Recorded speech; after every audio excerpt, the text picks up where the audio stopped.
네, 반갑습니다. 우리 골드문TV 구독자분들, 우리 회원분들 반갑습니다. 비트마로 전명합니다.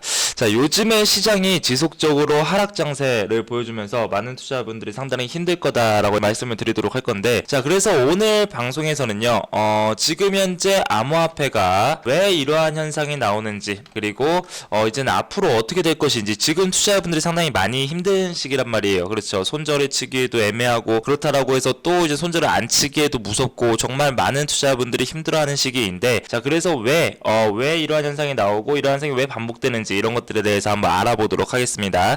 자, 우선 비트코인이 그동안 상승했던 이유에 대해서 조금 말씀을 드려야 될 것 같아요. 자, 아시겠지만 지금 암호화폐가 급락은 아닙니다. 사실상 지금 현재 요즘 며칠 동안의 하락이 나와서 그렇지, 그동안 2020년도 들어서 비트코인의 장세를 보면은 정말 아래서부터 많이 올라갔어요. 오히려 이 정도의 하락은 하락으로 이야기할 수 없을 정도로 정말 많은 상승을 또 보여주기도 했었죠. 그렇기 때문에 쭉 올라갔단 말이에요. 자, 그렇다면 이번에 2020년도 최저점이 540만원, 550만원까지 갔었는데, 자, 그게 지금 최고점 얼마까지 왔습니까? 1400만원까지 간 이유에 대해서 먼저 알아보고, 그래서 왜 이러한 현상이 나오는지 한번 알아보도록 할게요. 자, 우선 첫 번째, 코로나로 인한 팬데믹 공포 후에 새로운 해지 수단으로 인정받았다라고 좀 말씀을 드리도록 할 건데, 자, 우선 증시, 그리고 3월 달에 본격적으로 코로나가 시작이 되면서 요 구간입니다. 요 구간. 자, 잠시만요. 여기 보이시는지 동그라미를 쳐드릴게요. 자, 요 구간입니다. 자, 요 구간에서 이제는 팬데믹 공포로 인해서 미국의 증시가 급락을 하게 되고요. 그로 인해서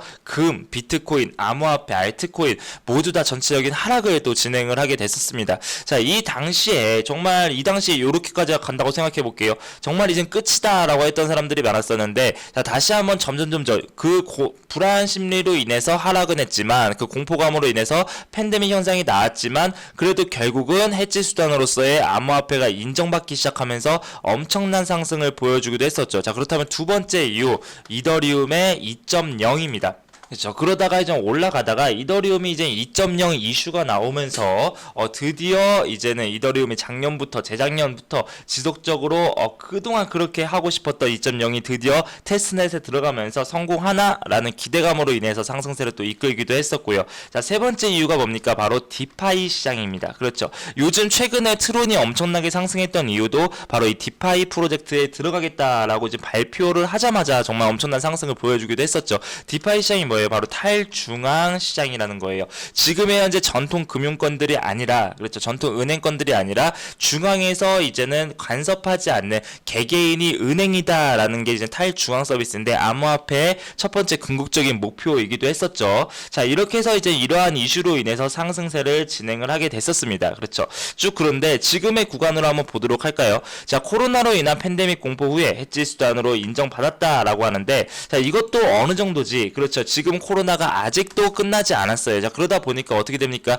지금 제가 얼마 전에 이 골드문TV 유튜브 영상에도 한번 남겨드렸었는데, 자, 계속 이렇게 하다 보니까 또 이제 고용지표, 신규 그 실업수당 청구 건수도 어느 정도 허위가 아니냐, 자, 이런 이슈가 나와주면서 정말 전 세계적인 경제가 너무나도 무너졌다라는 이야기들이 많이 나오고 있습니다. 그러다 보니까 당연히 미국의 증시가 급락을 하게 되고요. 그로 인해서 모든 투자 시장이 다시 한번 위축하는 급락 장세를 보여주겠다라고 좀 말씀을 드렸었는데, 지금의 구간이 바로 그런 구간이다라고 좀 보시면 돼요. 자, 지금 현재 투자 상당히 어렵습니다. 경제 어렵고요. 정말 돈을 정부에서 너무너무 많이 풀었는데 그거를 회수할 수 있는 방법이 없어요. 코로나에 대한 이슈가 아직도 끝이 나지 않았습니다. 그럼에도 불구하고 이 암호화폐는 극단적 탐욕 단계에 있었어요.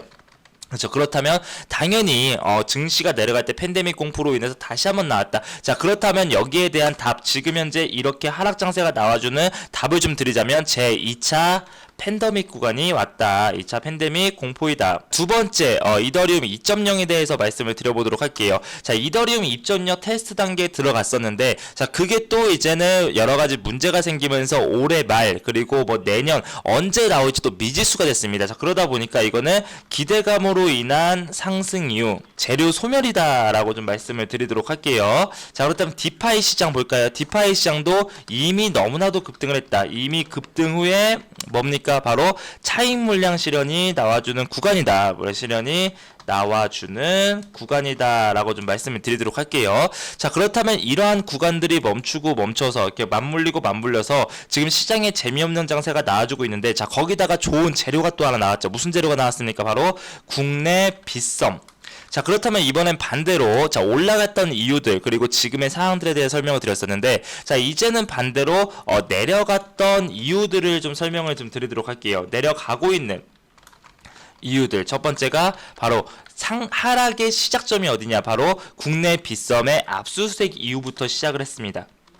그렇죠. 자, 그러다 보니까 우선 국내에서 먼저 시작이 됐어요. 국내에서 매도세가 나와주면서 이제 어느 정도 하락이 되고, 자, 지금의 우리 투자자분들 이 시장을 유심히 보시는 분들 아시겠지만, 자, 야간 장세 지금 한 오후부터 저녁까지 하락입니다. 그렇죠. 급락 장세를 보여주고 있어요. 그러다가 야간부터 이제 새벽 장세까지 뭡니까? 다시 한번 반등이 나옵니다. 그렇죠. 그리고 새벽부터 오전까지는 어느 정도 이제 보합 장세를 보여주고 있고요. 그러다가 다시 오후부터 저녁까지는 급락이 나오고, 자, 이렇게 지금 토요일, 일요일, 월요일 지금 3일째 연속으로 같은 패턴이 나오고 있단 말이에요. 자, 그럼 아시겠지만 지금 현재 구간에서, 자, 이렇게 낮만 되면 내리고 그리고 야간만 되면 올리고, 자, 이렇다라는 것은 크게 그냥 간단하게 봤을 때 외국 시장, 그리고 저 미국 사람들의 시장, 미국 투자자들의 시장과 또 이제 한국, 중국, 일본, 아시아 시장으로 나눠진다라고 좀 말씀을 드렸습니다. 자, 그렇다면 지금 구간에서는 어딥니까? 바로 아시아 시장의 매도세인데,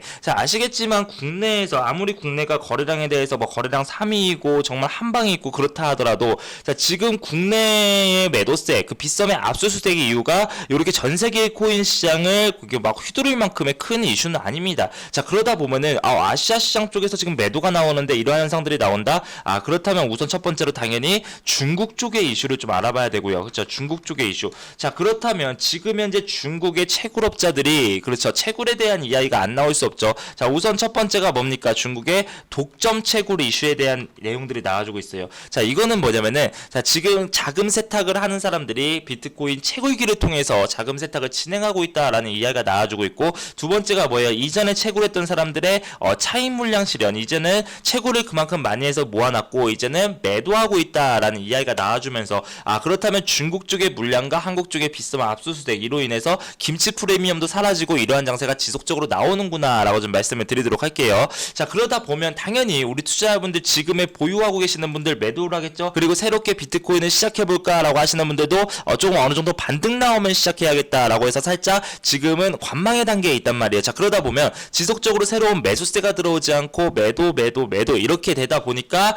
시장의 추세가 길게 일어나는 겁니다. 자, 그렇다면 여기서 가장 중요한 거 있죠. 그러면은 이 추세가 이제는 하락 장세 이후에 정말 비트코인은 끝난 것인가, 알트코인은 끝난 것인가? 자, 그거에 대해서는 제가 확실하게 그렇지 않다라고 좀 말씀을 드릴게요. 방금 전에 말씀드렸던 이런 내용들이 지금 엎치고 겹치고 그러면서 매도세가 흘러나오고 있고요. 새로운 매도세가 들어오지 않고 있고 관망의 장세이기 때문에 이러한 장세가 나오고 추세가 나와주는 건데, 자, 이런 것들을 보면은 아시겠지만, 자, 우선 첫 번째 코로나로 인한 팬데믹 공포, 2차 팬데믹 공포 구간인데 결과적으로 뭡니까? 다시 한번 해지 수단으로서의 암호화폐가 인정을 이미 받았기 때문에 다시 한번 재차익의 반등이 가능할 것이다라고 좀 말씀을 드릴 거고요. 자, 이더리움의 2.0에 대한 내용, 자, 이런 거는 이더리움을 고점에 매수하신 분들이 아니고서야 전혀 상관이 없는 내용이다라고 말씀을 드리도록 할게요. 자, 디파이 시장에 대해서 말씀을 드릴 건데, 자, 사실 이게 조금 위험하긴 합니다. 왜냐면 지금 현재 디파이 사기가 저는 상당히 많을 거라고 생각하고 있어요. 디파이 쪽에 자금들이 몰리면서 상당히 많은 사기가 지금 있다라고 생각하고 있는데, 이것도 역시 마찬가지로 차익 물량 실현이 나와주고, 그리고 아직까지 디파이에 대한 사기에 대한 내용은 안 나왔습니다. 그렇기 때문에 이것도 악재로 작용될 건 아니고요. 국내 빗썸 압수수색, 뭐 코인빗, 업비트 지금까지 다 진행을 했던 거죠. 자, 그리고 중국에 대한 내용들을 봤을 때, 자, 오늘 중국에 대한 이슈가 또 나오더라고요. 중국의 블록체인에 대한 평가를 진행을 하고 있다. 베이징이 1위고 중국이 블록체인에 대해서 더욱더 발전시키려고 하고 있고 디지털 위안화가 이제 나왔다라는 것은 중국 쪽에 대한 이슈, 그리고 그리고 중국과 미국이 지금 현재 암호화폐 규제 싸움에 벌이면서 일시적인 현상일 뿐 충분히 반등이 나올 것이다 라고 좀 말씀을 드리도록 할게요. 자, 그렇다면 어떤 코인들이 먼저 반등이 나오고 그리고 또 어떻게 지금은 대응해야 되는지, 자, 이런 것들에 대해서 많이 궁금하실 겁니다. 그거는 제가 유튜브의 시간 관계상 제가 오늘 야간에 무료 온라인 공개 방송을 열어드린다고 약속을 드렸잖아요. 그래서 오늘 영상 아래에 소개글에 보면 카카오톡 링크가 있습니다. 그 링크 들어오셔가지고 오늘 무료 온라인 공개 방송 7시에 진행을 할게요. 그 방송을 좀 들어오신다면 그 구간에서 다시 한번 이 시장에 대해 상세하게 말씀을 드리겠다라고 이야기를 드리면서 영상은 마무리하도록 하겠습니다. 자, 고생하셨고요. 우리 투자자분들, 재미없는 시장, 정말 힘든 시장입니다. 하지만 가치가 없어지진 않았다. 오히려 가치는 올라간 상태에서 많이 올라갔기 때문에 이렇게 많이 힘들게 하는구나 라고 생각하시면 되겠다 라고 말씀드리면서 영상 마무리하도록 하겠습니다. 감사합니다.